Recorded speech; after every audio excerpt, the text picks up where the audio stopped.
जादुई खिड़की। एक अस्पताल के कमरे में दो बुजुर्ग व्यक्ति भर्ती थे। कमरे में केवल एक ही खिड़की थी।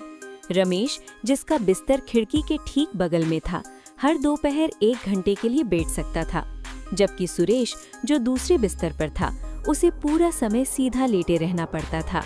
हर दोपहर रमेश खिड़की के बाहर देखता और सुरेश को बाहर की दुनिया का हाल सुनाता।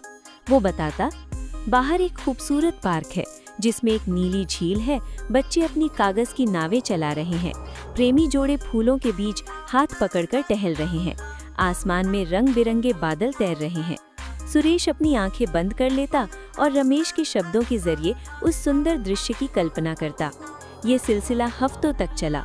रमेश के वर्णन ने सुरेश को अपनी बीमारी के दर्द से लड़ने की ताकत दी। एक चौंकाने वाला सच। एक सुबह जब नर्स कमरे में आई तो उसने पाया कि रमेश की नींद में ही शांति से मृत्यु हो गई है।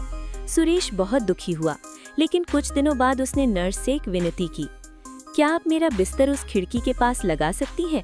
मैं भी उन नज़ारों को देखना चाहता हूँ। नर्स ने बिस्तर बदल दिया। सुरेश ने बड़ी मुश्किल से अपने कोहनी के बल उठकर खिड़की के बाहर झांका, लेकिन उसे जो दिखा उसने उसके होश उड़ा दिए। खिड़की के सामने सिर्फ एक कोरी सफेद दीवार थी। उसने हैरान होकर नर्स से पूछा, रमेश ने तो मुझे यहाँ झील, पार्क और बच्चों की कहानियां सुनाई थी, यहाँ तो सिर्फ एक दीवार है।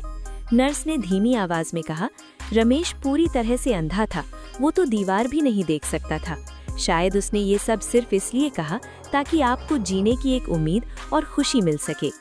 सीख, सच्ची खुशी दूसरों को खुश देखने में और जीवन के प्रति सकारात्मक नजरिया रखने में है, चाहे परिस्थितियां कैसी भी हों।